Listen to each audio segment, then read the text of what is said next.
Welcome students. स्वागत है आपका मेरे YouTube channel Hindi made easy में। और आज मैं आपके लिए जो विषय लाई हूं वो है काल। अब देखिए, जैसे पिछली क्लास में यानी मैंने आपको जो बताया था, अब जो बता रही हूं और आगे मैं जो आपको बताऊंगी, ये सब बताने के लिए मैंने जिस काल का प्रयोग किया है, जिसे अंग्रेजी में टेंस बोलते हैं, वो बहुत ज्यादा महत्वपूर्ण है। आज देखते हैं कि हिंदी में काल क्या है। काल की परिभाषा: क्रिया के जिस रूप से कार्य करने या होने के समय का ज्ञान होता है उसे काल कहते हैं। यहां आप समझ लीजिए कि जो भी कार्य हो रहा है और हम जो क्रिया का प्रयोग कर रहे हैं, हमें अगर वहां पर बताना है कि ये वर्तमान की क्रिया है तो वर्तमान काल, अगर भूतकाल है तो भूतकाल, और अगर आने वाले भविष्य में कुछ करने वाले हैं तो भविष्य काल का प्रयोग करना है। दूसरे शब्दों में क्रिया के उस रूपांतर को काल कहते हैं, यानी रूप परिवर्तन हो गया ना, जिससे उसके कार्य व्यापार का समय और उसकी पूर्ण और अपूर्ण अवस्था का बोध हो। कई बार हम कोई कार्य नहीं कर पाए, पर आज मैंने उसको पूरा किया, कल मैं पूरा कर लूंगी। इस तरह से मैंने तीनों अवस्थाएं क्रिया के रूप में बताई। अब देखिए, जैसे बच्चे खेल रहे हैं, मैडम पढ़ा रही हैं। अब इसको हमने वर्तमान में कहा, इसी को भूतकाल में बच्चे खेल रहे थे, मैडम पढ़ा रही थी। इसी को भविष्य काल में बच्चे खेलेंगे, मैडम पढ़ाएंगी। तो पहले वाक्य में आपने देखा क्रिया वर्तमान समय में हो रही है, दूसरे वाक्य में क्रिया पहले ही समाप्त हो चुकी थी, और तीसरे वाक्य की क्रिया आने वाले समय में होगी। इन वाक्यों की क्रियाओं से कार्य के होने का समय पता चल रहा है। काल के भेद: काल के तीन भेद हैं। पहला, वर्तमान काल, जो समय चल रहा है। दूसरा है भूतकाल, जो समय बीत चुका है। और तीसरा है भविष्यत काल, जो समय आने वाला है। वर्तमान काल तो क्रिया के जिस रूप से वर्तमान में चल रहे समय का बोध हो उसे वर्तमान काल कहते हैं। जैसे पिताजी समाचार सुन रहे हैं, पुजारी पूजा कर रहा है, प्रियंका स्कूल जाती है। तो यहाँ जो वाक्य हैं उनमें क्रिया के वर्तमान समय में होने का पता चल रहा है। ठीक है, तो वर्तमान काल की पहचान के लिए वाक्य के अंत में ता, ती, ते या हैं आदि हम लगाते हैं। वर्तमान काल के भेद: आपको पता है वर्तमान काल के 5 भेद होते हैं। पहला है सामान्य वर्तमान काल, दूसरा अपूर्ण वर्तमान काल, तीसरा पूर्ण वर्तमान काल, चौथा संदिग्ध वर्तमान काल, और पांचवा तत्कालिक वर्तमान काल, छठा संभाव्य वर्तमान काल।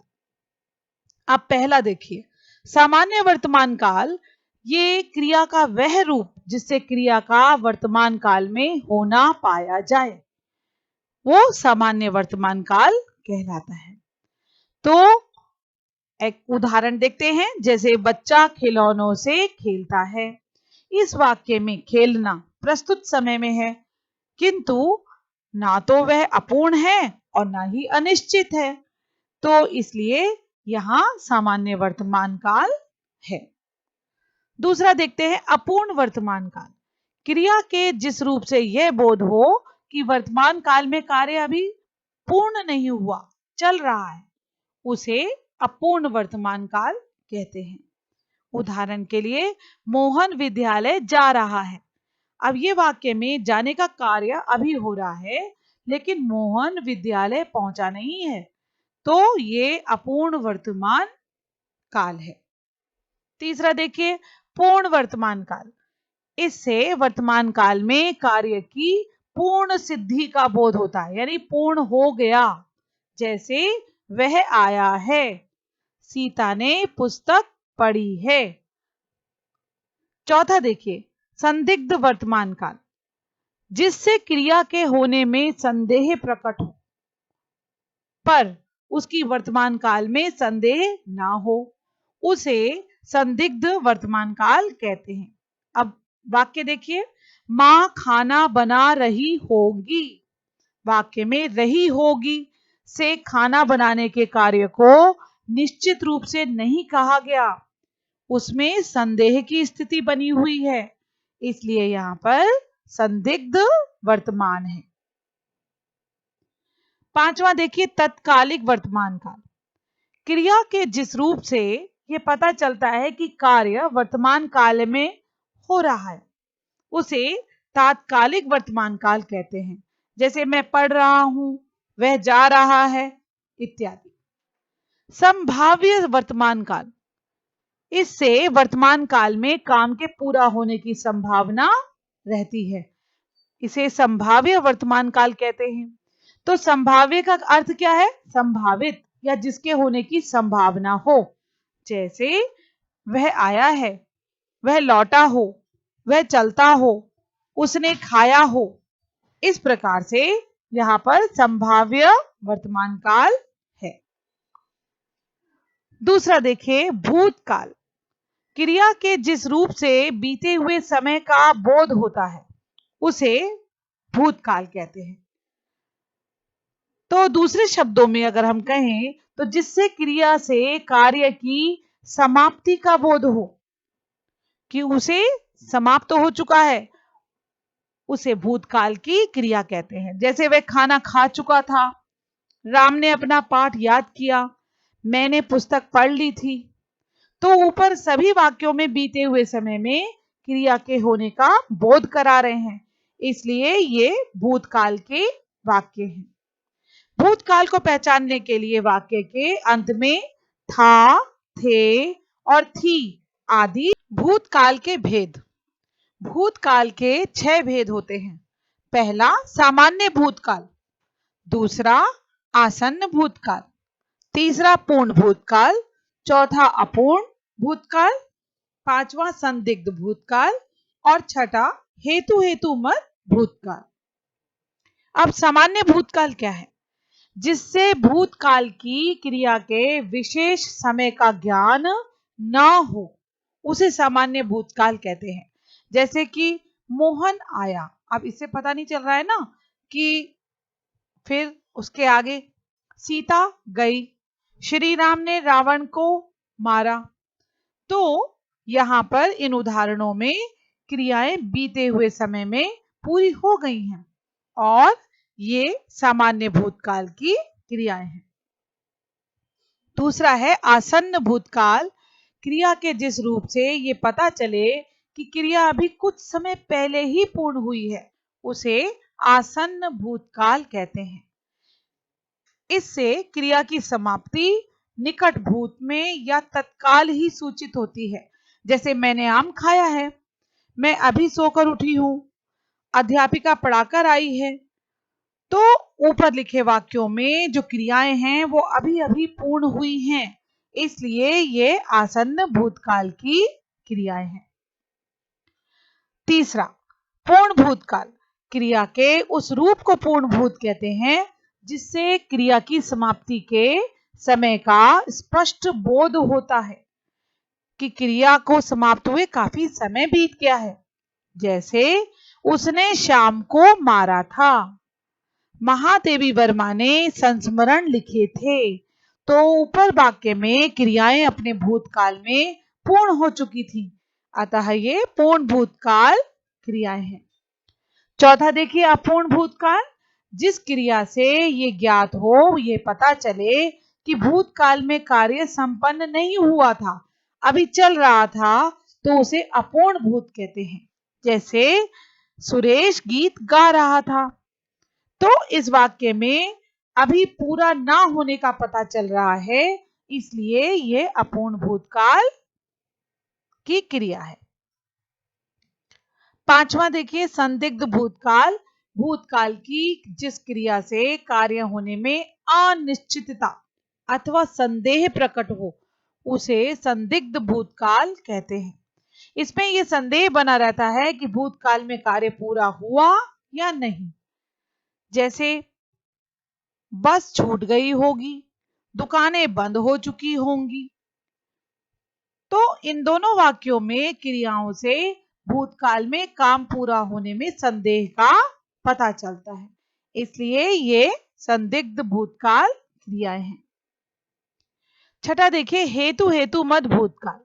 यदि भूतकाल में एक क्रिया के होने या ना होने पर दूसरी क्रिया का होना या ना होना निर्भर करता है तो वह हेतु हेतु मत भूतकाल क्रिया कहलाती है। हेतु का क्या अर्थ होता है? कारण। जहां भूतकाल में किसी कार्य के ना हो सकने का वर्णन कारण के साथ हो, दो वाक्यों में दिया गया हो, तो वो हेतु हेतु मत भूतकाल होता है। इससे ये पता चलता है कि क्रिया भूतकाल में होने वाली थी पर किसी कारण से नहीं हो सकी। यदि तुमने परिश्रम किया होता तो पास हो जाते।